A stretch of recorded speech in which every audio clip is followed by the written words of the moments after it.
Alhamdulillahilladzi arsala rasulahu bil huda wa dinil haq liyudhhirahu 'alad dini kullihi wa kafa billahi syahida wa asyhadu an la ilaha illallah wahdahu la syarika lah iqraran bihi wa tauhida wa asyhadu anna muhammadan abduhu wa rasuluh. Allahumma shalli wa sallim ala nabiyyina Muhammadin wa ala alihi wa ashabihi ajmain, amma ba'd.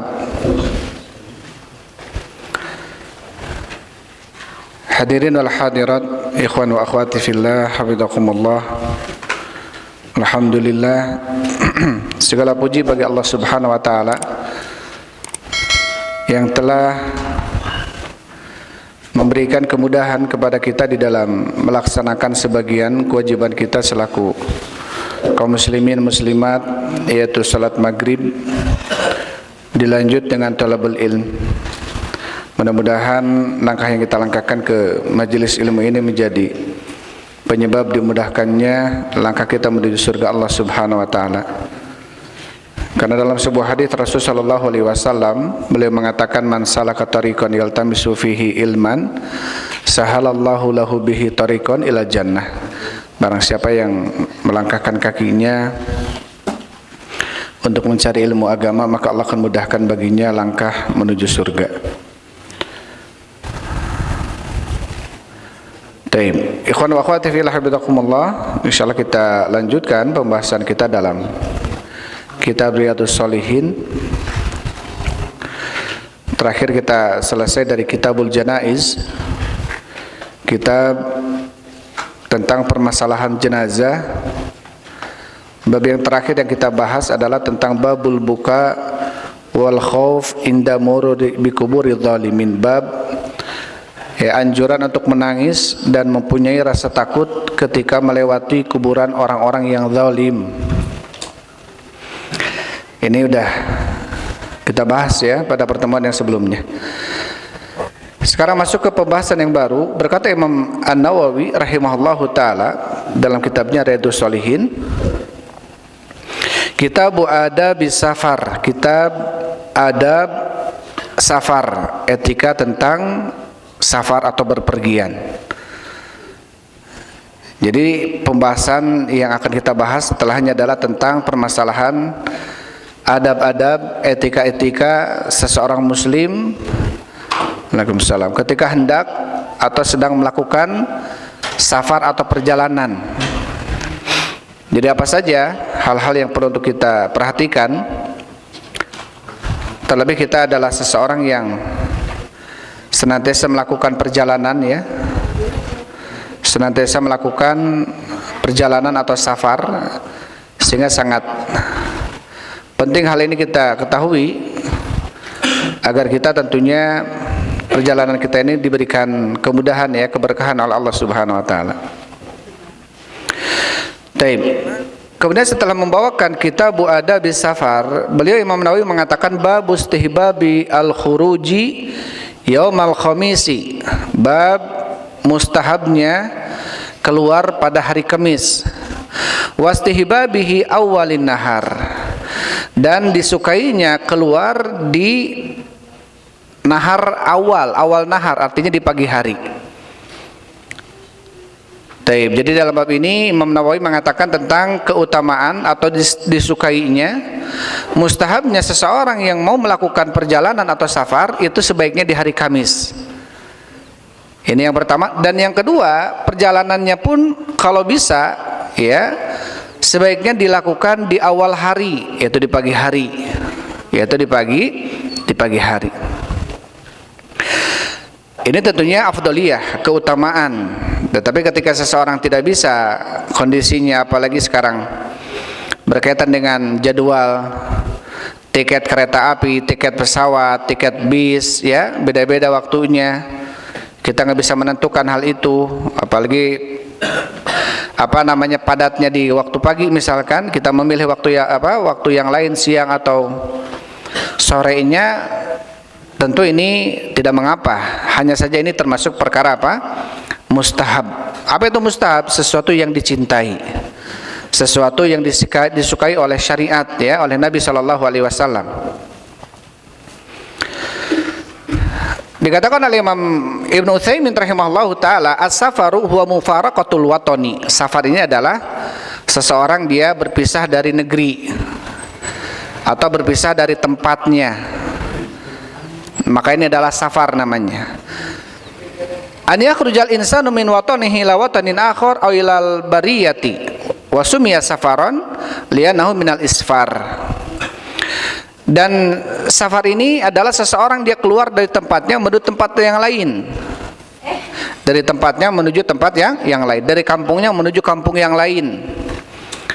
Walaupun nanti akan berkaitan dengan masalah safar, jarak safar, kapan seseorang menjadi ketentuan masuk ke dalam kategori safar sehingga boleh jamak ya salatnya, atau boleh qashar, atau boleh berbuka ketika sedang bulan puasa di bulan Ramadan. Maka ini tentunya masuk ke dalam kategori penentuan kalimat safar. Ya, karena ada perselisihan tentang jarak atau kembali kepada urfiyah, kembali kepada kebiasaan sebuah tempat. Ya, kapan seseorang dikatakan safar atau ketika keluar dari kampungnya dikatakan safar. Kalau bahasa kitanya, bahasa Sundanya itu nyaba. Kapan seseorang dikatakan nyaba, maka itulah bentuk safar gitu ya. Ada juga yang berpendapat seseorang itu ketika tidak melihat lagi ujung rumahnya, ujung rumah di kampungnya, maka itu termasuk safar. Ini beberapa pendapat di antara ulama ya, kapan seseorang perjalanannya dikatakan safar. Tapi itu ada pembahasan nanti. Yang yang dibawakan oleh Syekh di sini adalah tentunya mengenai tentang, karena pembahasan masih awal, tentang apa itu safar ya. Sumya safaron, kenapa safar dinamakan safar? Li'annahu minal isfar. Karena safar ini diambil kalimat daripada isfar, wa huwal khuruj wad duhur. Jadi isfar ini adalah sesuatu yang nampak dan terlihat atau keluar. Ya. Jadi safar itu diambil daripada isfar. Apa artinya? Itu khuruj atau duhur, nampak atau terlihat keluar. Kama yuqal asfarus subhu, asfarus subhu. Sebagaimana dikatakan ya, telah nampak waktu subuh, asfarus subhu. Jadi ada waktu isfiror. Ya, ketika waktu subuh sudah mulai terlihat gitu ya, ada fajar sodik. Munculnya fajar sodik. Dari fajar sodik itu kalau kita ada fajar kadzib ya, kalau kita melihat dari gunung atau di laut, biasanya kita melihat ke arah timur, itu sesaat sebelum fajar sodik itu keluar dia, bahasanya agak lempeng gitu ya, putih, tapi kemudian hilang. Itu namanya fajar kadzib. Sesaat setelah itu muncul lagi warna putih, dan kemudian terus putih tersebut sampai muncul matahari. Berarti putih yang kedua itu namanya apa? Namanya fajar sodik. Sumia safaron, karena apa? Seperti asfaros subhu, subuh telah nampak. Idza baraza wa dhahara wa bana, artinya subuh apabila sudah nampak, sudah muncul dan sudah jelas. Jadi asfaros subhu. Wakila sumia safaru safaron, safar dinamakan juga dengan safar. Kenapa? Li'annahu yusfiru an akhlaqir rijali, karena dengan safar itu akan menampakkan tentang sosok akhlak seseorang.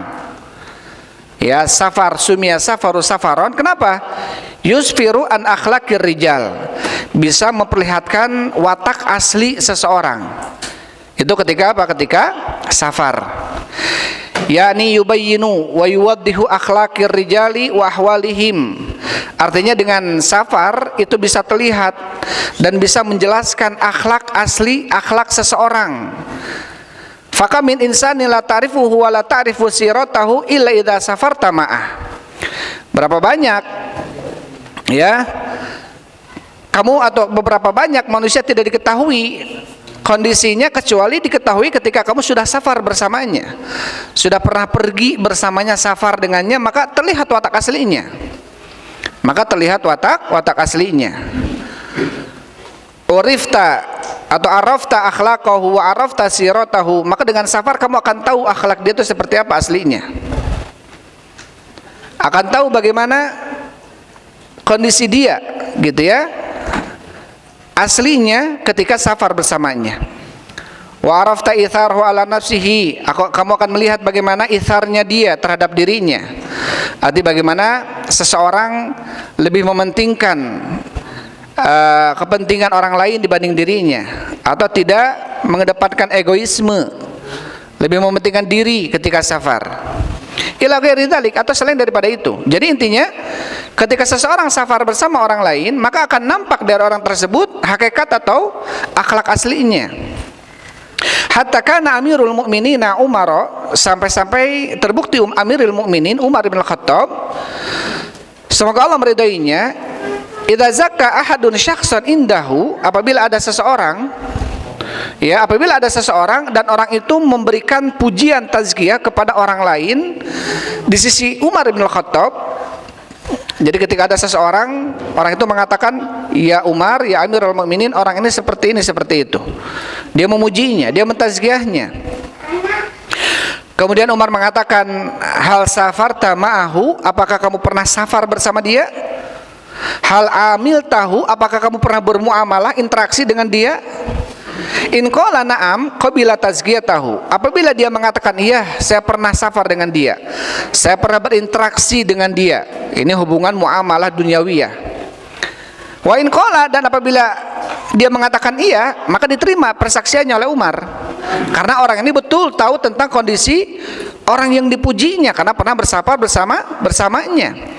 Wa in qala, tapi kalau dia mengatakan la, saya tidak pernah pergi dengan dia, artinya safar dengan dia, maka apa kata Umar? La ilma laka bihi, berarti kamu tidak punya ilmu tentang orang ini. Ya, berarti kamu tidak punya pengetahuan tentang hakikat orang itu. Taib. Di sini pendahuluan oleh Syekh Muhammad bin Shalih Al-Utsaimin ya rahimahullahu taala mengawali kitabnya tentang adabus safar dan keutamaan seseorang keluar safar itu di hari Kamis. Maka dari apa yang disampaikan oleh Syekh Muhammad bin Shalih Al-Utsaimin rahimahullah, berarti apa, seseorang itu bisa mengetahui hakikat orang lain ketika pernah safar bersamanya. Ya, sampai disebutkan bahwasannya 3 perkara yang dengannya seseorang bisa tahu kondisi orang lain. Yang pertama, tanya sama istrinya, keluarganya. Yang kedua, pergilah safar bersamanya. Yang ketiga, berinteraksilah dengannya masalah muamalah dunianya. Kalau 3 ini dia lulus, istrinya memujinya gitu ya, istrinya mengatakan, oh sosok ini baik, berarti dia baik. Karena kadang-kadang kita di hadapan orang lain berpura-pura baik, tapi tidak dilakukan itu di hadapan istri kita atau di hadapan keluarga kita. Maka mereka tentunya yang paling tahu tentang rahasia kita, hakikat akhlak sebenarnya yang ada pada kita, keluarga kita, istri kita. Yang kedua adalah ketika kita safar bersama dia, maka kita akan tahu dia egois tidaknya, ya, baik tidaknya, ithar tidaknya. Dan juga ketika kita bermuamalah masalah duniawiyah, ya, menitipkan harta, menitipkan uang, maka akan terlihat seseorang, watak orang yang lain ketika kita melakukan 3 tahapan yang tadi disebutkan. Ya. Taib. Ini salah satu sebab ya seseorang bisa mengetahui kondisi orang lain. Setelah membawakan bab, kemudian Syekh rahimahullahu taala, Imam Nawawi rahimahullah di sini membawakan beberapa hadis. Taib. Dalam bab ini ada 2 hadis ya, yang dibawakan oleh Imam An-Nawawi rahimahullahu taala. Al-haditsul awal, hadis yang pertama, Imam Nawawi mengatakan an Ka'ab bin Malik, dari sahabat Ka'ab bin Malik radhiyallahu anhu, semoga Allah meridainya, anna Nabiya sallallahu alaihi wasallam, bahwasanya Nabi sallallahu alaihi wasallam kharaja fi ghazwati Tabuk, beliau keluar menuju peperangan Tabuk yaumal khamis, pada hari Kamis. Wa kana yuhibbu, dan beliau terbukti yuhibbu, mencintai, menyukai, an yakhruja yaumal khamis, keluarnya pada hari apa? Pada hari Kamis. Muttafaqun alaih. Hadis ini disepakatkan oleh Imam Bukhari dan Muslim. Tentu dari hadis yang tadi disebutkan ya, kalimat yuhibbu, artinya amalan ini adalah amalan yang mustahab. Artinya Rasulullah SAW kalau keluar pergi melakukan safar, maka beliau melakukannya di hari Kamis. Atau ini adalah keumuman safarnya Rasul. Ya, keumuman safarnya Rasul SAW. Walaupun Rasul SAW pernah ya melakukan safar di waktu yang lainnya, tetapi keumuman safarnya Rasul SAW maka beliau dilakukan di hari Kamis. Taib. Dikatakan oleh Syekh Muhammad bin Shalih Al-Utsaimin rahimahullahu taala,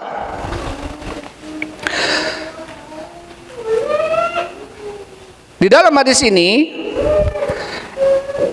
summa inna safar yanbaghi lil insani an yataharra fihi al-awqat allati takunu ashal. Tentunya seseorang di dalam melakukan safar sepantasnya melihat waktu-waktu yang di dalamnya lebih memungkinkan dan memudahkan waktu itu. Wa awfaq wa ansab, dan tentunya lebih cocok dan lebih munasabah. Ya. Min dzalika an yakuna fi akhiril usbu kama kana Nabi sallallahu alaihi wasallam fi aktsari asfarihi yaumal khamis. Dan termasuk dari hari-hari yang mudah, hari-hari yang pantas, hari-hari yang cocok adalah hari Kamis.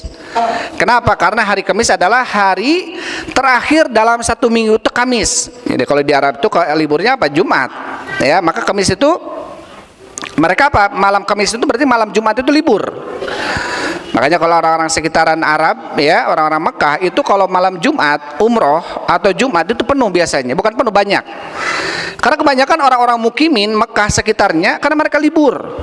Mereka apa? Melakukan halal kegiatan-kegiatan. Karena mereka masuknya dari Sabtu, ya, Ahad, Senin, Selasa, Rabu, Kamis. Jumat libur. Ya, maka Kamis adalah akhirul usbu, akhir hari di dalam satu pekan, satu minggu. Ini yang pertama. Dan yang kedua, memang Nabi SAW banyak melakukan itu. Karena hari Jumat tentunya hari Id, ya. Dalam satu pekan itu hari Jumat itu hari Id, di mana seseorang ada anjuran untuk bersegera ke masjid. Ya, di pagi hari ke masjidnya dia seperti berkurban dengan seekor unta. Jam kedua ke masjidnya dia seperti berkurban dengan seekor sapi. Jam ketiga seperti dengan berkurban dengan seekor domba. Jam keempatnya seperti dengan seekor ayam. Jam kelimanya berkurban seperti dengan sebutir telur. Ya, maka kalau jam 6 kesananya itu sudah tertutup. Karena kalau ja'al imam maka ditutuplah pintu. Artinya seseorang ketika itu sudah akhir daripada perjalanan datang kemana? Ke masjid itu sebelum imam datang. Ya, pas imam datang kekara darah datang gitu ya. Pas imam assalamualaikum kekara darah datang. Padahal sebetulnya sebelum itu harusnya, ya, setidaknya minimal kita apa? Berkurban dengan seekor apa? Dengan sebutir telur gitu. Karena kalau setelah imam datang itu kurbannya dengan apanya? Ya, bisa dengan bukan sebutir telur ya, telur ayam, tapi dengan ayamnya. Taib. Jadi di sini apa kata Syekh Utsaimin rahimahullahu taala? Dan Rasul mencintai hari Kamis karena hari itu adalah hari penghujung usbu, akhir hari penghujung pekan, yaitu hari Kamis. Karena Jumatnya adalah hari Id, Jumatnya adalah hari besar bagi kaum muslimin. Taib. Wal hikmatu fi dzalika wallahu alam annahu tu'ridu fil amal. Dan salah satu kenapa Rasul menyukai pergi di hari Kamis, karena di hari Kamis inilah amalan itu diangkat kepada Allah Subhanahu wa taala. Amalan itu dinaikkan kepada Allah Subhanahu wa taala. Fa kana yuhibbu sallallahu alaihi wasallam an yu'radu 'ala Allahi amaluhu atau amalahu fi dzalikal yaum. Maka Nabi sallallahu alaihi wasallam menyukai untuk melakukan safar karena diangkat amalan. Karena dalam kondisi safar seseorang itu doanya mustajab, ya. Seseorang itu doanya mustajab. Maka perbanyak di dalam kondisi safar itu dia berdoa kepada Allah Subhanahu wa taala. Walaupun Nabi sallallahu alaihi wasallam, kata Syekh Utsaimin rahimahullah, faqad kharaja sallallahu alaihi wasallam fi akhiri safarati safaraha wa hiya hajjatul wada kharaja yaum sabti. Walaupun pernah Rasulullah, beliau termasuk safar terakhir beliau yaitu pada haji wada ketika itu, dan beliau keluarnya pada hari Sabtu bukan hari Kamis. Tetapi keumuman beliau adalah pada hari Kamis. Jadi ini mustahab, artinya bukan berdosa kalau kita kemudian safar di hari Senin, Selasa, Rabu, enggak dosa ya. Hanya saja kalau kita mending Kemis aja. Kenapa pengen Kemis? Ya, biar cocok dengan apa yang disukai oleh Rasul. Itu baik. Lain dia menghitung kayak ngitung Kemis teh kieu Kemis teh bisa lebabala lah, bisa apa celaka lah, bisi dalas. Kalau menurut hitungan kiai Kemis mau cocok cenah. Mending Sabtu. Ini mah bahaya kalau seperti ini mah. Tapi kalau kenapa kamu Kemis? Nges nang hitung Kemisnya enggak. Kenapa saya Kamis? Karena Kamis Rasulullah melakukannya di hari Kamis. Berarti mencocoki sunnah. Mencocoki sunnah. Jadi sebaiknya kita menghitung-hitung waktu itu adalah kalau sesuai dengan Rasulullah menetapkan waktu seperti hari Kamis perjalanan gitu ya. Di hari Kamis, maka ini adalah justru kita dapat pahala ya, dapat pahala. Karena ada orang-orang yang menghitung-hitung hari ya. Menghitung hari ini lahirnya ini berarti bagusnya jangan Kamis, bagusnya Sabtu misalkan. Nggak tahu apa hitungannya lah pokoknya dihitung gitu ya. Dan ini seperti ini tentunya ya tidak boleh dilakukan. Kecuali jangan hari Sabtu, kenapa? Kamari banjir. Kalau gitu ya nggak boleh. Masa kita melewati sebuah tempat yang ada bencana banjir di dalamnya ya. Itu hadis yang pertama. Kemudian hadis yang kedua, wa fi riwayati sahihain, dan di dalam riwayat sahihain, laqalla makana Rasulullah sallallahu alaihi wasallam yakhruju illa fi yaumil khamis. Laqalla artinya sedikit sekali. Terbukti Rasul sallallahu alaihi wasallam keluar kecuali di hari Kamis. Jadi selain hari Kamis mah sedikit. Artinya kebanyakan hari Kamis. Seperti tadi ya, di Haji Wada, ketika Rasul melakukan Haji Wada itu pada hari Sabtu. Kemudian setelahnya al-hadits tsani, hadis yang kedua. Wa an Sakhar bin Wada'ata al-Ghamidi, dari Sakhar bin Wada'ah al-Ghamidi as-sahabi, beliau adalah seorang sahabat radhiyallahu anhu, semoga Allah meridainya. Anna Rasulullah sallallahu alaihi wasallam qala, bahwasanya Rasul sallallahu alaihi wasallam bersabda, Allahumma barik li ummati fi bukuriha. Ya Allah, berikanlah keberkahan kepada umatku di waktu bukurnya, di waktu paginya. Bukur ini awalan nahar, awal hari, yaitu di pagi hari ya. Wa kana idza ba'atha sariyatan aw jaishan, dan terbukti Rasul sallallahu alaihi wasallam apabila mengutus sekelompok pasukan ya, sariyah atau jais, pasukan perang untuk mendatangi musuh gitu ya. Ba'athahum min awwalin nahar, maka Nabi sallallahu alaihi wasallam mengutus mereka di awal nahar, di pagi hari. Wa kana Sakhrun tajiran, dan terbukti Sakhr ini adalah seorang pedagang. Fa kana yab'atsu tijaratahu, maka beliau ya melakukan jualannya awalan nahar di pagi hari. Fa athra wa kathra maluhu, maka beliau menjadi seorang yang athra, yang kaya. Wa kathra maluhu, dan banyak hartanya. Rawahu Abu Daud wa Tirmidzi wa qala haditsun hasan. Hadis ini diriwayatkan oleh Imam Abu Daud dan Tirmidzi, dan Imam Tirmidzi mengatakan hadis ini hadis yang hasan. Taib. Hadis ini diriwayatkan juga oleh Imam Ahmad dalam musnadnya, dalam Abu Daud dalam Kitabul Jihad ya, dan juga Ibnu Majah. Banyak para ashabus sunan meriwayatkan hadis ini ya, dan hadisnya sahih. Tentang apa? Tentang keberkahan yang Rasul sallallahu alaihi wasallam doakan kepada umatnya ketika melakukan aktivitas di waktu bukur, di waktu pagi hari. Ya, di waktu pagi hari. Di sana atau di sini dikatakan oleh Syekh Muhammad bin Shalih Al-Utsaimin rahimahullah, beliau mengatakan, dan kemudian penyebutan hadis Sakhr yang tadi dibacakan, bahwasanya Nabi sallallahu alaihi wasallam beliau mengatakan, Allahumma barik li ummati fi bukuriha, ya Allah, berikanlah keberkahan kepada umatku di waktu bukurnya, fi awalin nahar. Apa itu bukur? Fi awalin nahar, artinya di awal harinya, yaitu di pagi hari. Fada'an Nabi sallallahu alaihi wasallam an yubarakallahu fi awalin nahar li ummatihi. Maka di sini dalam hadis ini Nabi sallallahu alaihi wasallam berdoa kepada Allah, meminta agar memberikan keberkahan di waktu pagi harinya kepada umatnya. Kenapa? Lianna awwalan nahari ya mustaqbilul amal. Karena awal nahar ini adalah mustaqbilul amal, yaitu di mana seseorang memulai amalan. Fa innan nahara kama qala ta'ala ma'ash. Sedangkan nahar siang, Allah menyebutkan siang itu adalah waktunya ma'ash. Ya. Taib. Di dalam ayat Allah Subhanahu wa taala berfirman, "Wa ja'alnal laila libasa wa ja'alnan nahara ma'asya." Dan kami jadikan di malam hari itu, atau kami jadikan malam sebagai libas pakaian, dan kami jadikan siang sebagai ma'asya, tempat hidup. Artinya seseorang di pagi hari tempat hidup itulah. Jadi siang itu adalah tempat seseorang di mana mencari kehidupan. Dan waktu pertama itu yang kemudian didoakan oleh Nabi SAW keberkahannya. Fa idza istaqbalahu al-insanu fi awalihi, maka apabila seseorang dia menyambut pagi hari dengan beramal, sara fi dzalika barakah, maka akan terdapat keberkahan dalam hal itu. Ya, perhatikan. Seseorang yang berdagang melakukan perdagangannya di pagi hari, ada doa dari Rasulullah. Seseorang pelajar melakukan pelajarannya di pagi hari, pada subuh, ya, qiraatul Quran, hafalan, murojaahnya, sama diberikan keberkahan oleh Allah Subhanahu wa taala. Doa dari Rasulullah.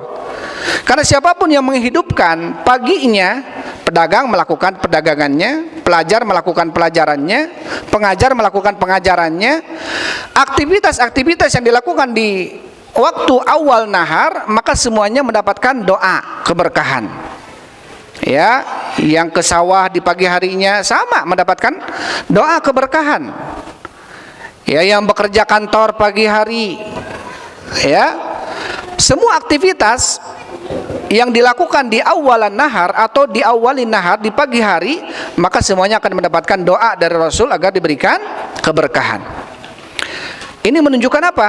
Menunjukkan keutamaan bagi seseorang yang menghidupkan paginya dengan aktivitas. Ya, jangan dipakai justru tidur gitu ya, tapi menghidupkan paginya dengan aktivitas. Sampai kata Syekh Muhammad bin Shalih Al-Utsaimin, lakin ma'al asafi, tetapi sungguh sangat disayangkan, anna aktsarana al-yauma, kebanyakan kita hari ini, kata Syekh, yanamuna fi awwalin nahar, mereka tidur di pagi hari. Wala yastaiqiduna illa fid duha, dan mereka tidaklah bangun kecuali di waktu duha. Fayafutu alaihim awwalan nahar, maka hilang dari mereka awal naharnya, alladzi fihi barakah, padahal di dalam awal nahar ada keberkahan. Ya, sayang kalau kemudian kita meninggalkan itu. Maka kalau Syekh Muhammad Abdul Wahhab Al-Usabi, yang penulis kitab Al-Aqidatul Washabiyah yang pernah kita bahas itu, beliau menyebutkan kalau seseorang memang di malam harinya begadang, atau di malam harinya susah tidur, atau begadang dia belajar, begadang karena melakukan aktivitas belajar dan lainnya, perhatikan. Kemudian di pagi harinya setelah subuh dia ngantuk, gitu ya. Maka walaupun nggak berdosa, tidur setelah subuh itu nggak berdosa. Hanya saja dia tidak mendapatkan keberkahan. Beda kalau tidur setelah maghrib, antara maghrib dengan isya. Kenapa Rasul yakrahu an-nauma qablaha wal haditsa ba'daha? Rasul membenci seseorang tidur antara maghrib dengan isya. Kalau tidur waktu-waktu yang dilarang oleh Rasulullah, yang jelas hadisnya yang sahih adalah antara maghrib dengan isya. Bagaimana dengan setelah asar? Man nama ba'dal asri, ya, usiba bil jinnah atau bil junun, barang siapa yang tidur setelah asar maka akan ditimpakan kepadanya penyakit jinnah. Jinnah ini kelupaan, bukan gila. Sebagian mengatakan penyakit lupa gitu ya. Fala yalumanna illa nafsa, maka janganlah dia menyalahkan kecuali dirinya. Hadis ini para ulama ahlul hadis mendhaifkan hadis ini. Jadi kalau tidur setelah asar, hadisnya tentang larangan itu adalah dhaif.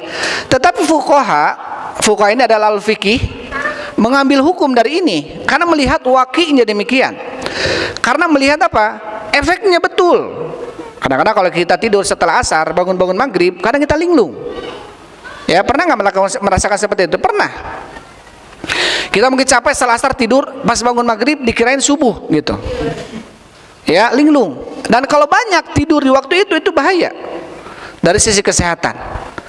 Tetapi kalau ditinjau dari hadis yang tadi disampaikan, itu hadisnya dhaif. Ya, kalau ulama ahlul hadis mendhaifkan hadis itu. Dan di pagi hari, tidur di pagi hari bukan berdosa, tapi hanya saja dia tidak mendapatkan apa? Doa keberkahan. Ya. Kalau apa ungkapan Sunda itu apa ungkapan Sunda teh? Saya pikir maksudnya ketika tidur di pagi hari, apa boro-boro atau jeung hayam cenah. Gimana ungkapan orang tua kapungkur mah? Rezekinya dipatok ku hayam cenah. Ya. Ayam subuh teh pas caang teh geus ka mana we hayam mah kitu nya geus kokoreh. Nah, kita masih kena tidur. Rezekinya dipatok ku ayam. Ini mah ungkapan saja ya. Jadi jangan sampai kemudian apa? Kita justru di waktu di mana Rasul mendoakan umatnya dengan keberkahan, justru kita tidur gitu. Lebar ya. Sayang enggak? Sayang. Kalau Syekh Muhammad bin Abdullah mengatakan kalau mau tidur setelah subuh, apa namanya, sejenak setelah itu, setelah muncul matahari atau awal duha, apa kalau memang capek tidur. Jadi jangan pas awal hari, ya sebaiknya jangan, karena kita luput dari kita nanti apa, doa keberkahan dari Rasulullah. Jadi kalau memang kita nggak enak ataupun aduh agak kurang tidur malam gitu ya, setelah subuh ini kalau bisa sesaat, paling setengah jam itu, atau setengah jam lebih sedikit lah sampai muncul matahari itu, atau waktu syuruk ya. Ya sebaiknya ketika waktu syuruk muncul, barulah kita kalau mau tidur silakan. Maksudnya jangan di awal nahar. Kenapa maksudnya jangan di awal? Karena khawatir ya kita tidak tidak mendapatkan keberkahan atau doa keberkahan dari Rasulullah. Taib. Kemudian dikatakan oleh Syekh Muhammad bin Shalih Al-Utsaimin rahimahullahu taala, wa kana Sakhrun tajiran, dan terbukti Sakhr adalah seorang pedagang, wa kana yab'atsu tijaratahu fi awwalin nahar, dan beliau melakukan perdagangannya itu di awal nahar, di awal pagi. Fa'athra, dan beliau menjadi seorang pedagang besar. Wa kathara maluhu, dan menjadi banyak hartanya. Min ajli du'ain Nabi sallallahu alaihi wasallam, karena disebabkan doanya Nabi sallallahu alaihi wasallam bil barakah, dengan keberkahan. Lihadil ummati, kepada umat ini, fi bukuriha, di waktu bukurnya, di waktu paginya. Wallahul muwaffiq. Taib. Ikhwan wa akhwati fillah hafizakumullah. Tentunya di sini tidak ada larangan dari Rasul Shallallahu Alaihi Wasallam untuk seseorang tidur setelah subuh, ya. Tetapi sebaiknya kita justru memanfaatkan momen ini untuk tidak tidur agar kita mendapatkan doa keberkahan, ya, doa keberkahan dari Rasul Shallallahu Alaihi Wasallam. Tapi kalau kondisinya kita sedang memang capek, sakit, gitu ya, nggak bisa, ya tidur nggak apa-apa. Tidur nggak apa-apa. Tapi kalau kondisi kita bisa untuk bangun, kita bisa untuk melakukan aktivitas, ya apapun itu, terlebih qiraatul Quran di pagi hari, ya muhafadzahnya, menjaganya. Karena di waktu itu kita dalam kondisi otak sedang fresh, ya hafalan cepat menghafal, dan juga tidak mudah hilang, gitu ya, karena kita dalam kondisi sedang press-pressnya otak kita.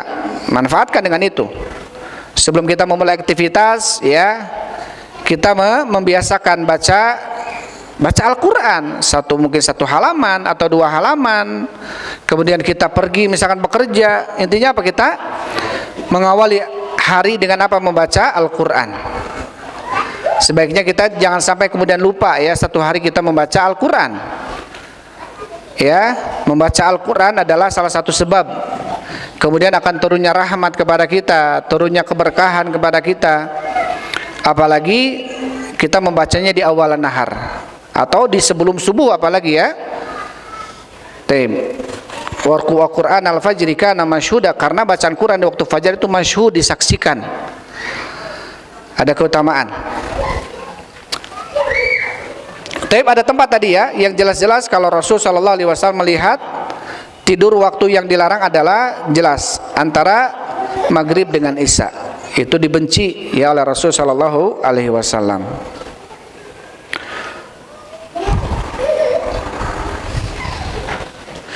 Dan terkadang kalau kita membiasakan tidur atau melakukan tidur di pagi hari, sudah pas bangun terasa lemas terus gitu ya, Pas bangun kadang-kadang kepala sakit, apalagi yang jarang tidur pagi, terus tidur pagi, itu kepala sakit atau pusing gitu ya.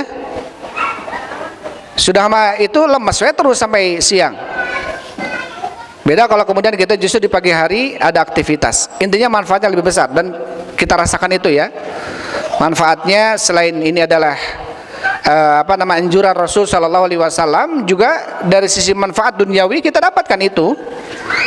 Wakinya gitu ya, kenyataannya memang masya Allah. Ketika seseorang dia melakukan aktivitas di awalan nahar.